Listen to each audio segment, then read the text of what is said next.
Hello friends, welcome back to my channel আরিয়া ওয়াত্রিজা স্টুডিওতে তোমাদের সকলকে স্বাগত জানিয়ে আমি আমার আজকের ভিডিওটা শুরু করলাম। তো ফ্রেন্ডস, আজ আমি বানাবো মুরগির মাংসর ঝোল। তো দেখতে থাকো আজকে আমার এই মুরগির মাংসটি আমি কিভাবে রান্না করি। তো দেখতে থাকো, আশা করি তোমাদের ভালো লাগবে। তো কেমন আছো তোমরা? তোমাদের ভালোবাসায় ও আশীর্বাদে আমি মোটামুটি ভালো আছি। তো দেখো, আজকে আমি মাংসটা প্রথমে ম্যারিনেট করে রেখে দেব। দেখো, আমি নুন, হলুদ, লঙ্কা গুঁড়ো, জিরে গুঁড়ো,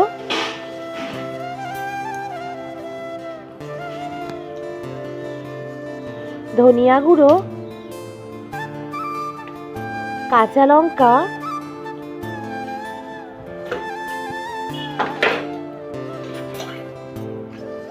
টমেটো কুচি, একটা বড় সাইজের টমেটো দিয়েছিলাম।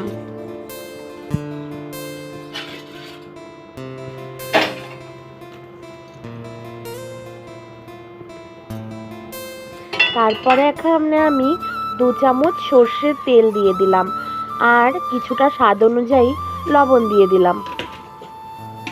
তারপরে আমি মিক্সিতে কিছুটা মশলা পেস্ট করে রেখেছিলাম, পেঁয়াজ, আদা, রসুন, সেটা আমি দিয়ে দিলাম। আবারও কিছুটা সর্ষের তেল দিয়ে দিলাম।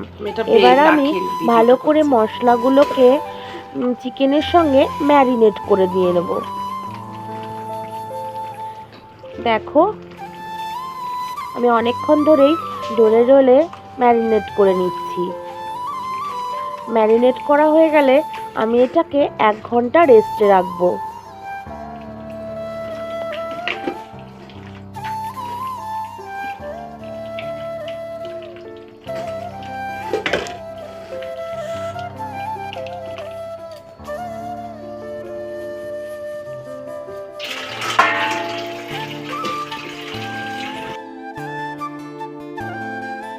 তো এবার আমি কড়াইয়ে সর্ষের তেল দিয়ে দিলাম। তো তারপরে সর্ষের তেলের উপরে একটু হলুদ দিয়ে দিলাম। হলুদ দিয়ে এবার আমি ডুবো ডুবো করে কেটে রেখেছিলাম 2-3টে আলু।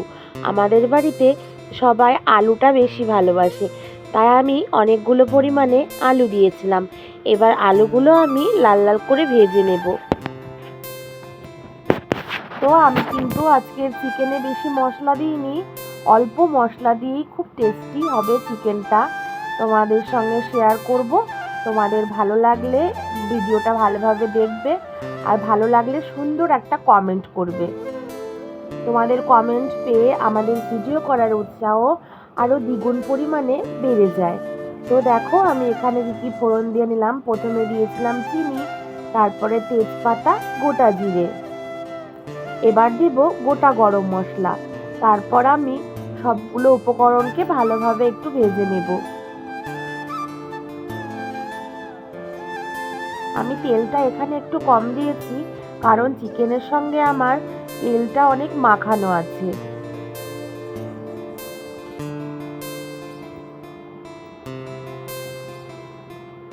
তো দেখো, এবার আমি পেঁয়াজ কুচিগুলো দিয়ে দেব। তো পেঁয়াজ কুচিগুলো আমি হালকা ব্রাউন কালার করে ভেজে নেব।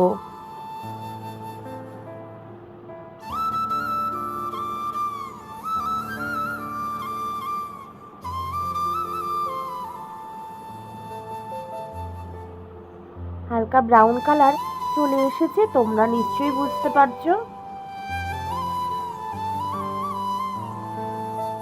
এবার আমি ম্যারিনেট করা চিকেনগুলোকে দিয়ে দিলাম কড়াইয়ের ওপরে।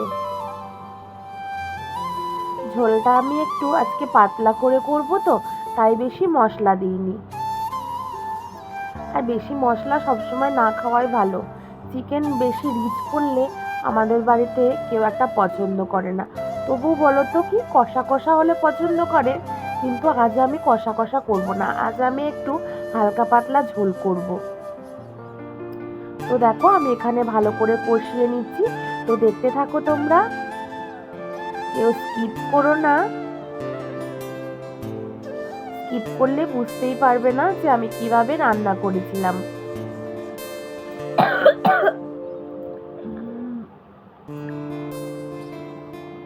তো আমি এখানে কষিয়ে নিই, কষাতে কষাতে একটু ঢাকা দিয়ে দিলাম।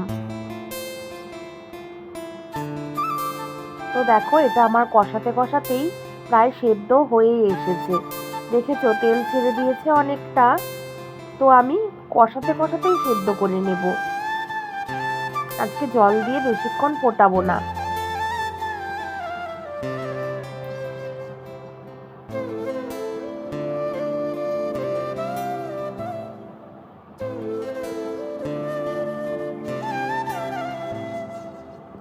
আমি চিকেনের পিসগুলো আজকে একটু ছোট ছোট করে কেটেছি, বড় বড় রাখিনি।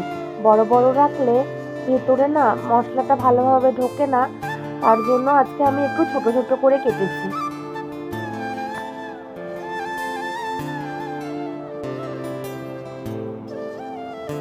তো দেখো আমি এবার কষিয়ে নিচ্ছি ভালো করে।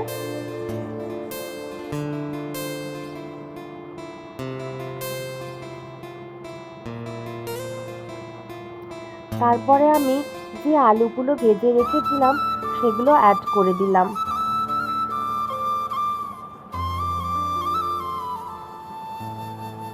আমি এই চিকেনে একটু গরম জল ব্যবহার করব। তো জলটা আগে থেকেই আমি গরম করে রেখেছিলাম, একটু পরে আমি সেই গরম জলটা দিয়ে দেব।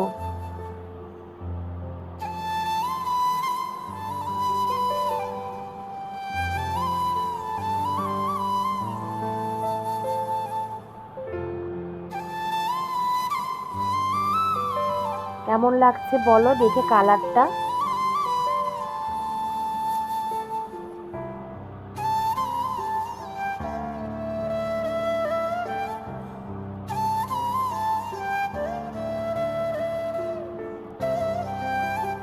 দেখো গরম করে রাখা জলটা দিয়ে দিলাম। জলটা দিয়ে আমি কিন্তু গ্যাসের আঁচটা একদমই কমিয়ে দেব। কিন্তু বন্ধুরা আজকে আমি রান্নাটা কিন্তু সম্পূর্ণ উনুনে করেছি।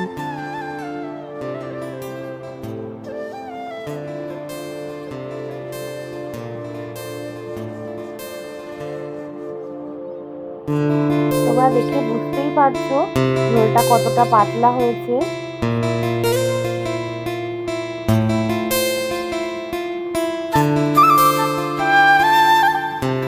তো আমি এবার ঢাকনা দিয়ে দিয়েছিলাম, আর ঢাকনা দেওয়ার পরে না ওপর থেকে তেলটা উঠে আসছিল। তো দেখো আমি এবার ঢাকনাটা খুলে আবারও একটু নাড়াচাড়া করে নিলাম।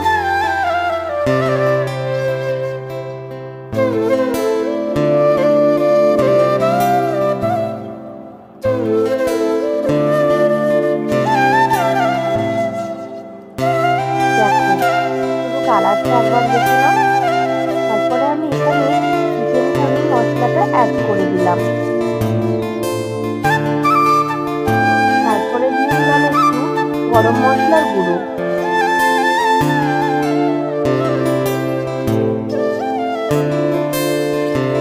দিয়ে একটু নাড়াচাড়া করে নেব। কিন্তু যতটা দেখতে পাচ্ছ ততটাও কিন্তু ঝোল থাকবে না।